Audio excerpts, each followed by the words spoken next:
وهذا أمر أقول لكم بكل أمانة أنني استخدمته كأداة من أدوات العلاج.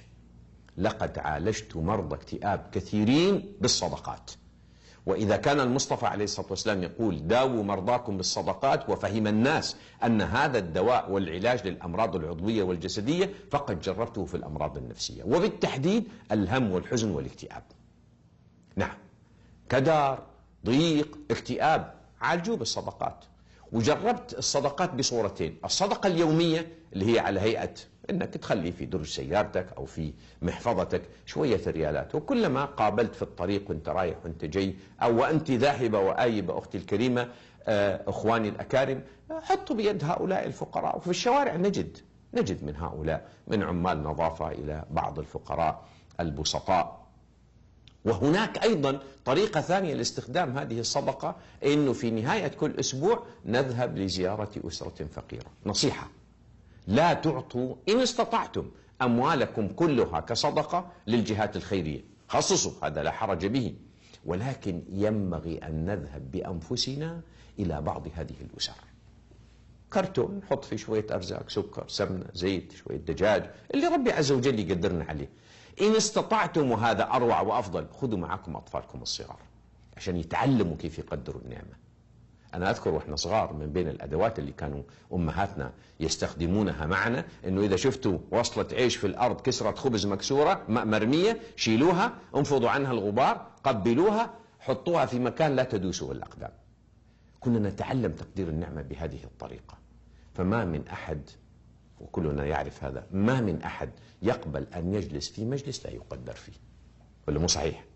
كلنا لا نقبل أن نجلس في مجلس فيه آخرين ولا يقدروننا. فهل تعتقدوا أن النعمة حينما تكون في يد أناس لا يقدرونها ستبقى؟ لن تبقى، عاجلا أم أجلا ستذهب. ولذلك تقدير النعم سلوك يمارس، ما هو نظريات تكتب.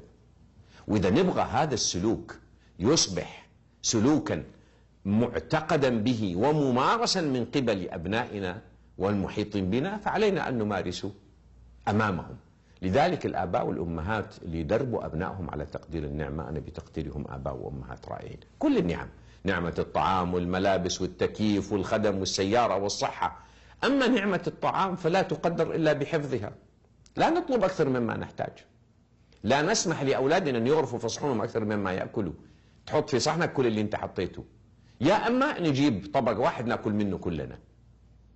أما إنه يسمح له بأن يغرف وبعدين يأكل له كده كم لقمة ويرمي الباقي، هذا ما هو صحيح، هذا خطأ فادح، وإن كان شائعا جدا بكل أسف. ينبغي أن يدرب الطفل، الولد أو البنت، على أنه حطيت في صحنك طعام كله. والأمر بسيط. كثيرون هم الذين يرتادون المطاعم في بلادنا رغبة في الفسحة والاجتماع مع أبنائهم وبناتهم إلى آخره. وجميل لو أننا جعلنا ما نطلبه في حدود ما نحتاجه من طعام، لكن في بعض الأحيان يزيد. ولذلك ينبغي أن يدرب في كل مرة نكون فيها في مطعم أحد الأبناء أو البنات أن يطلب من العامل: هذا الذي زاد حط لي إياه عشان أخذه معايا. ويقوم هذا الابن أو البنت اللي قام بهذه المهمة مع العامل في المطعم، يأخذ الكيس ويبقى معاه، وإحنا راجعين لبيوتنا ندور على إنسان فقير نوصل له هذه النعمة. بهذا نكون قد علمنا أبناءنا كيف يقدرون نعم الله عز وجل، وهذا سيساعدهم أكثر على حفظ النعمة، بشرط واحد: أن نكون نحن معشر الآباء والأمهات قدوة لهم في ذلك. لا ينبغي أن يكون أصحاب الديانات الأخرى أوعى منا ولا أحوط في هذه النقطة. ومن القصص العجيبة الغريبة يرويها أحد الشباب الذين ذهب إلى ألمانيا مبتعثا، فاستقبلوا أصحابه ممن كان يعرفهم، وبعدين واحد منهم عزموا على مطعم. هناك في المطعم طلبوا عشان يكرم ضيفه، لأنه يعني نحن نفهم إكرام الضيف أنه نزل على السفرة أكبر عدد ممكن من أصناف الطعام. أكلوا اللي أكلوه، ولكن كانت الكمية أكبر من الاحتياج. كان جالس في المطعم عدد من العجائز الألمان، فشافوا المنظر فصارت تبربر عليهم وتخاصمهم. اللي يتقن الألمانية منهم جاء يحاورها: انه انت زعلانة ليه؟ احنا ما طلبنا طعام ومشينا ولا هربنا، احنا طلبنا طعام ودفعنا قيمته. فقالت له: المال مالك بس الموارد ما هي ملكك، ولذلك ليس يعني أنت لا تملك سبب لهدر هذه الموارد.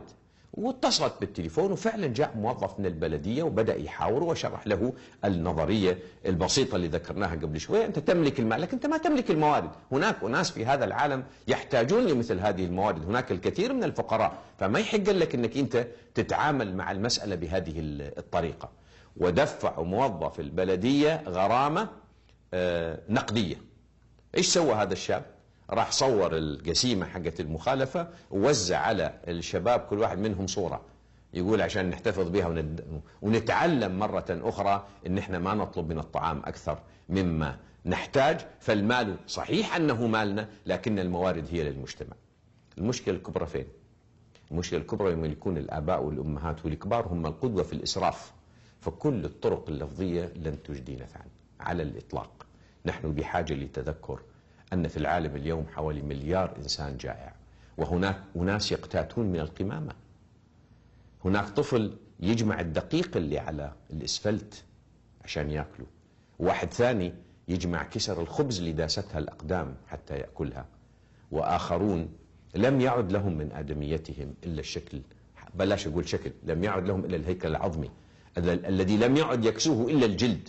بعضهم يقتات على ما يجده من طعام في القمامة، وبالمقابل بكل أسف هناك موائد يخجل الإنسان والله من النظر إليها، ويخجل أكثر للنهاية التي انتهت إليها هذه الموائد.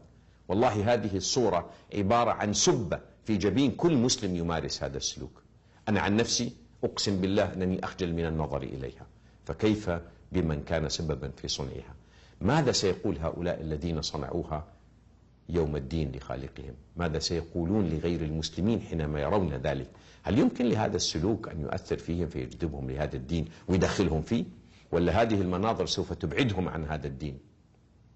هل نعتقد بأن صيامنا وصلاتنا وعباداتنا المختلفة ستكون أكثر تأثيرا فيهم من مثل هذه المناظر السلبية؟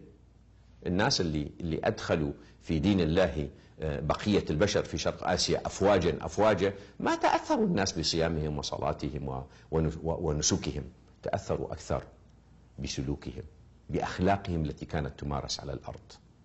هل يستطيع هؤلاء المسرفين أن يضمنوا بقاء النعم بين أيديهم، أم أن زوالها حتمي إنهم لم يسارعوا في التوقف عن مثل هذا الإسراف؟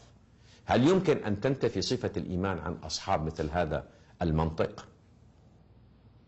والله لا يؤمن، والله لا يؤمن، والله لا يؤمن. قيل من يا رسول الله؟ قال من بات شبعان وجاره إلى جنبه جائع وهو يعلم به.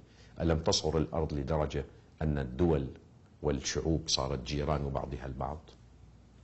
إلى أن ألقاكم في حلقة قادمة أترككم بحفظ الله ورعايته، والسلام عليكم ورحمة الله وبركاته.